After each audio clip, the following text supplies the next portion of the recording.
o cúmulo, o extremo da impessoalidade que o dinheiro pode provocar é a prostituição. Você troca a relação mais íntima, mais afetiva, que é o amor ou a relação sexual, por dinheiro. A impessoalidade chega...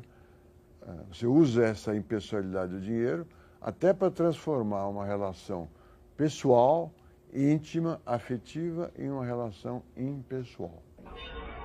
Nós demos esse artigo do Polanyi, mencionamos esse livro do Simmel. Agora nós vamos na parte mais estranha da aula, que é o Attali e Orleans. Attali é Jacques Attali. Ele é conhecido na França. Há muitos livros dele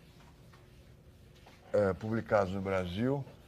Foi ministro de planejamento do presidente Mitterrand, mas escreve sobre muitas coisas. Junto com esse economista Orleans, ele escreveu um livro chamado A Violência da Moeda.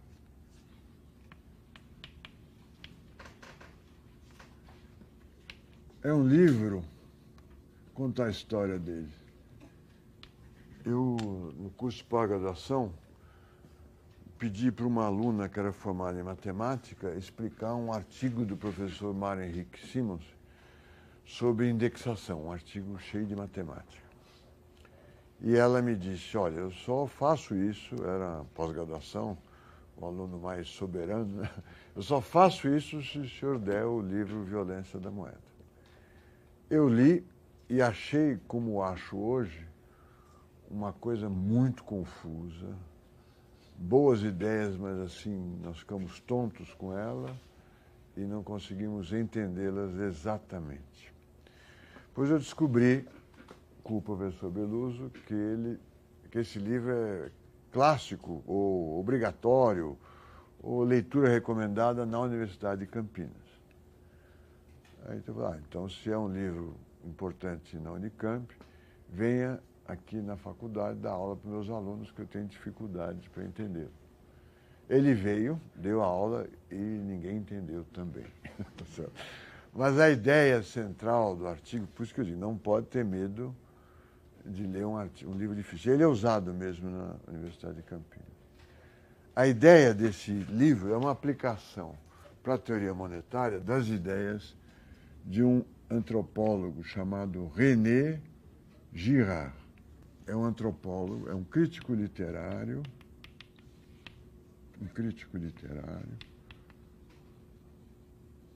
e antropólogo. E um católico também.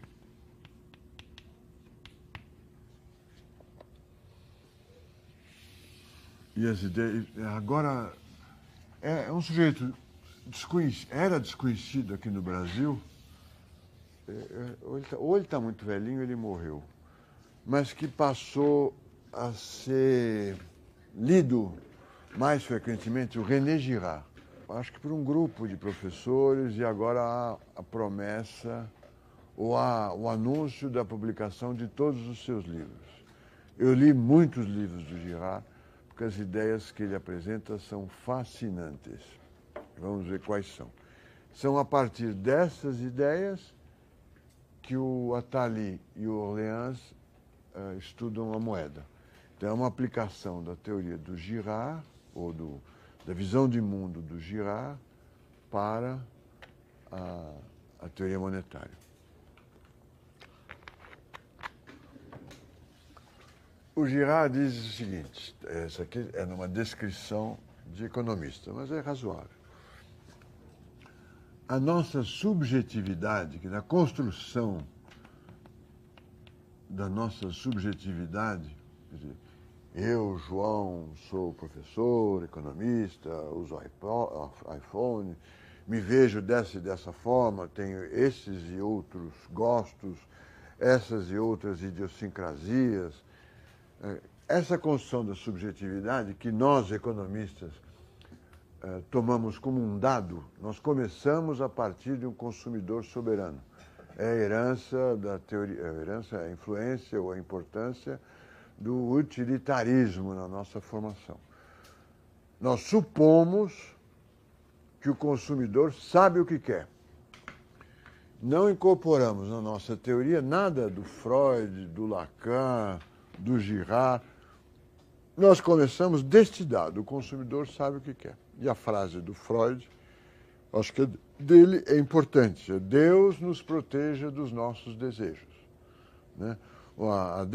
O que nós apresentamos como curvas de indiferença, que não cruzam, que são convexas para facilitar o problema de maximização, é daí que nós partimos para a teoria do bem-estar, para toda a base da política econômica. É um começo a gente começa muito tarde.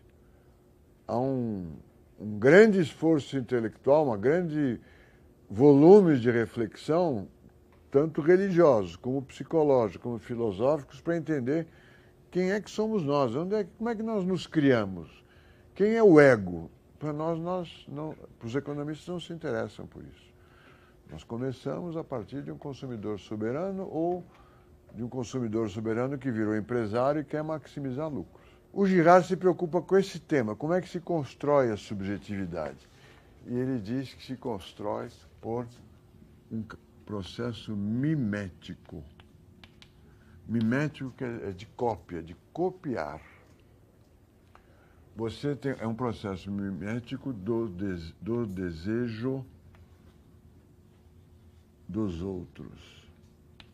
Ele chega a essa proposta depois de analisar de fazer a crítica de vários romances que eu vou citar, e depois de estudar antropologia, estudando ritos de sacrifício nas sociedades primitivas.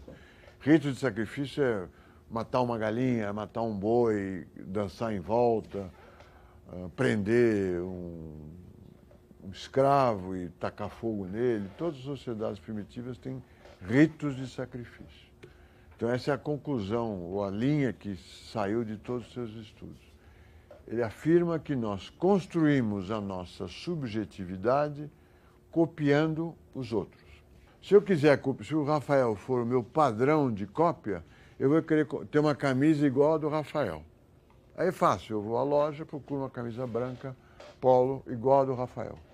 Esse é um desejo que é pouco importante na vida, porque na vida e na construção da subjetividade, que eu o satisfaço imediatamente e acabou. Tá certo? Eu estou com a camisa igual a dele.